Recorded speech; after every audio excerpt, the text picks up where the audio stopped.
Contacts ఉన్నాయో వీళ్ళకి తెలుసు. అది జగన్ దగ్గరికి ఎవరు వస్తారో వీళ్ళకి తెలుసు.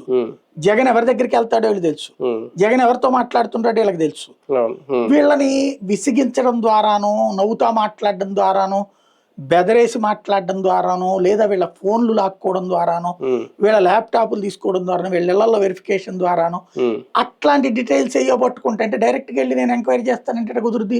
ఇప్పుడు కేఎన్ఆర్ ఇంటికి పోయారు, ఆయన దగ్గర ఏ డాక్యుమెంట్స్ ఉంటాయి, అవన్నీ పట్టుకుని అందులో ఏదో నాయకుడికి ఏదో లేకుండా మళ్ళీ ఆ నాయకుడిని పట్టుకుంటే ఎట్లా ఇది ఇప్పుడు ఇదే ఎట్లా అంటే గాలిలో రాయేసి అంటే కొండకి వెంట్రుకేస్తారు, వస్తే కొండ పోతే వెంట్రుకు పోద్ది. అది ఇప్పుడు చేస్తున్న వ్యవహారం. అంటే మిగిలిన నాయకులకి మీరు ఇందాక అన్నట్టు మిథున్ రెడ్డికో లేదంటే చెవిరెడ్డి భాస్కర్ రెడ్డికో వీళ్ళందరికీ కేఎన్ఆర్ కి కంపేర్ చేయగలం. ఈయన ఒక జర్నలిస్ట్ స్థాయి నుంచి వచ్చారట, ఇప్పుడు ఆయనకు ఒక వెహికల్ షోరూము, కొన్ని చోట్ల ఫ్లాట్లు, ఎకరాల పొలాలు, అంటే ఇదంతా టీడీపీ వాళ్ళు చెప్తున్నమాట. అవి ఉన్నా లేదు నేను చూడలేదు, నాకు తెలియదు.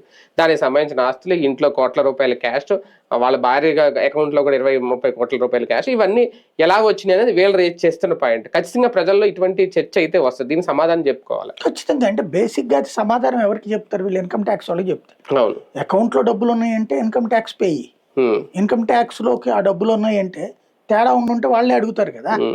అంటే అతను వీళ్ళు చెప్తున్న వెర్షన్ ఇది, అతనికి ఏ వ్యాపారంలోనూ మనకి తెలియదు. అదే అవును, ఈ వ్యాపారం